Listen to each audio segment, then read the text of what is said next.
Problem ये है कि जैसे ही पढ़ रहे हैं सब कंफ्यूजन हो रही है, तो सॉल्यूशन क्या है ma'am? Next comes revision.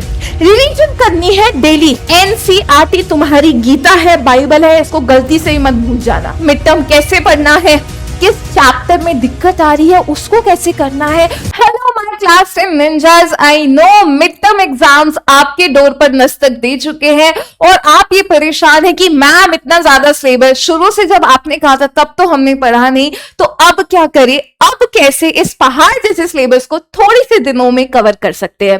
So not to worry, I Asha Suryavanshi, your biology tutor, your biology mentor is here to help you. So let's look into the mid term master plan, किस तरीके से आप अपने सिलेबस को बहुत जल्दी और बहुत स्मार्टली कवर कर सकते हैं। तो सबसे पहला चीज जो आती है कि प्रॉब्लम क्या है। प्रॉब्लम यह है कि टाइम कम है और सिलेबस ज्यादा है। प्रॉब्लम यह है कि जो भी पढ़ रहे हैं वो भूल जा रहे हैं। प्रॉब्लम यह है कि जैसे ही पढ़ रहे हैं सब कंफ्यूजन हो रही है। तो सॉल्यूशन क्या है मैम? तो सॉल्यूशन अगर हम बात करें अपने टाइम कम और सिलेबस ज्यादा की, तो मैं आपको बता दूं यार, सिलेबस ज्यादा होना तो एक तरीके से मिथ है, एक झूठ है। सिलेबस कभी ज्यादा नहीं होता, आपकी स्ट्रैटेजी कम होती है। तो स्ट्रैटेजी को ज्यादा बढ़ाओ और ऑटोमेटिकली सिलेबस तुम्हें चीटी जितना छोटू सा दिखेगा। तो क्या वो स्ट्रैटेजीज होनी चाहिए? Let's have a look into it. सबसे पहली चीज यार, ब्रेक द सिलेबस। यानी जो भी आपका सिलेबस है तोड़ दो कुछ टुकड़ों में। यानी कि कुछ कुछ ऐसी चीज होंगी जिसकी ज्यादा वेटेज होगी, हाई वेटेज, तो उनको ज्यादा टाइम दो। हाई वेटेज ऑल्सो जिसमें आप थोड़े से वीक हैं, राइट? कुछ ऐसे टॉपिक हो गए जो आप अच्छे से नहीं पढ़ पाते होंगे, या फिर वो टॉपिक जिसकी ज्यादा वेटेज है एग्जाम्स में, गिव देम मोर टाइम। और ऐसे टॉपिक्स जिसकी वेटेज कम है और आप उसमें प्रो है, आपको बहुत अच्छे से आता है, आप सोचते हो ये तो मेरे लेफ्ट हाथ का खेल है ना, बाएं हाथ का खेल है। तो अगर कोई ऐसा है जिसकी वेटेज कम है और जिसमें आप एक्सपर्ट हैं, तो उसको थोड़ा सा कम टाइम देने का है, ठीक है? तो मेक श्योर आप अपने सिलेबस को ऑप्टिमम टाइम ना दे। कैसा पता करेंगे कि किसकी वेटेज ज्यादा है, किसकी कम है? Have a look at your sample paper, analysis पूरी अवेलेबल है। तो वहां से आपको PYQ से, सैंपल पेपर से पता लग जाएगा कि ये टॉपिक्स में तो क्वेश्चन आता ही आता है। यानी अगर इन टॉपिक्स को छोड़ दिया तो मार्क्स को भी तुमने छोड़ दिया। तो मेक श्योर अगर किसी टॉपिक की ज्यादा वेटेज है उसको ज्यादा टाइम दे। Next comes revision. रिवीजन करनी है डेली भैया, डेली, यानी कि रोज की रोज तुम्हें जो भी पढ़ा है वो रिवाइज करना है।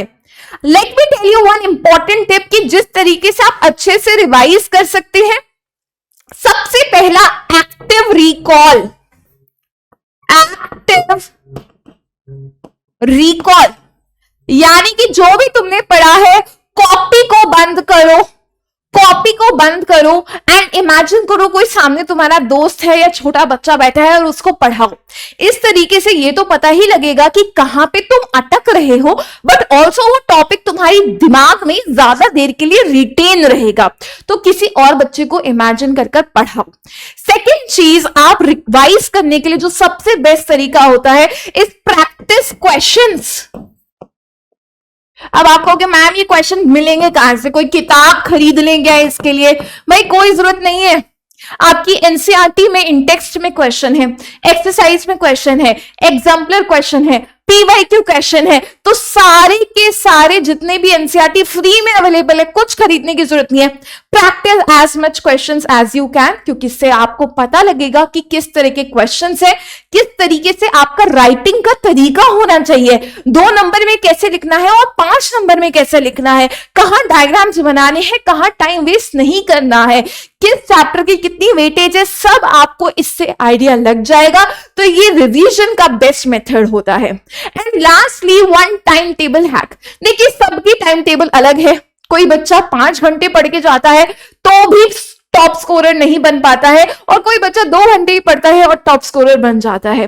बट एक छोटा सा हैक मैं आप सभी को देना चाहती हूँ, जिस टाइम आप सबसे ज्यादा एक्टिव होते हैं, अब आप कहोगे हम तो सुबह एक्टिव होते हैं, कुछ बच्चे कहेंगे हम तो रात में जाग के एक्टिव होते हैं, जिस भी टाइम आप सबसे ज्यादा एक्टिव है उस टाइम पे कॉन्सेप्ट पढ़िए, और जिस टाइम पे आप थोड़े से कम एक्टिव है उस टाइम पे आपका रिवीजन का होना चाहिए, प्रैक्टिस करिए क्वेश्चन, क्योंकि उस टाइम पे आपका ब्रेन इतना रेडी नहीं है रिटेन करने को, तो क्वेश्चन प्रैक्टिस उस टाइम के लिए बेस्ट है। और जिस टाइम आपका ब्रेन सबसे फ्रेश है, एक्टिव है, रिटेन करने के लिए रेडी है, उस टाइम पे क्वेश्चंस पढ़िए।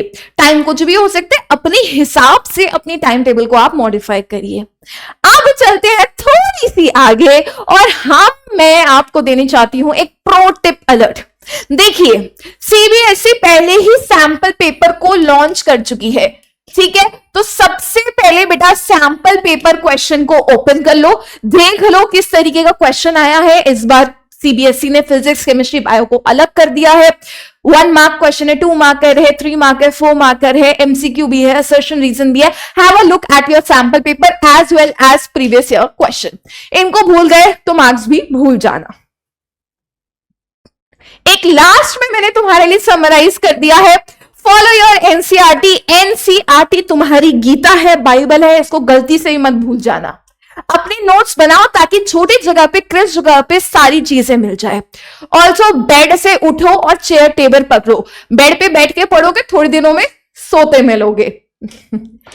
ऑल्सो एक और चीज, एक्टिव रिकॉल, जो मैं तुम्हें पहले ही बता चुकी हूं, अपने सामने बच्चे को इमेजिन करिए और उसको पढ़ाइए। प्रैक्टिस करो क्वेश्चंस को from your NCERT exemplar as well as PYQ and sample paper.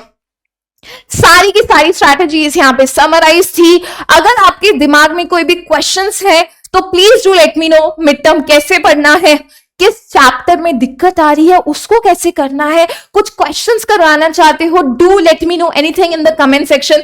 मैं एक लास्ट चीज के साथ तुम्हें बाय बाय बोलूंगी कि माइंडसेट आपकी सुपर पावर है।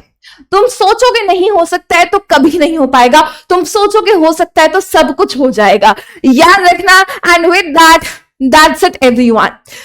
एक सिंपल सी चीज आपको बोलूंगी, I believe in you that you can do it, your parents believe in you, it's the right time that you believe in yourself and rock this mid term exam. Till then, see you, bye bye.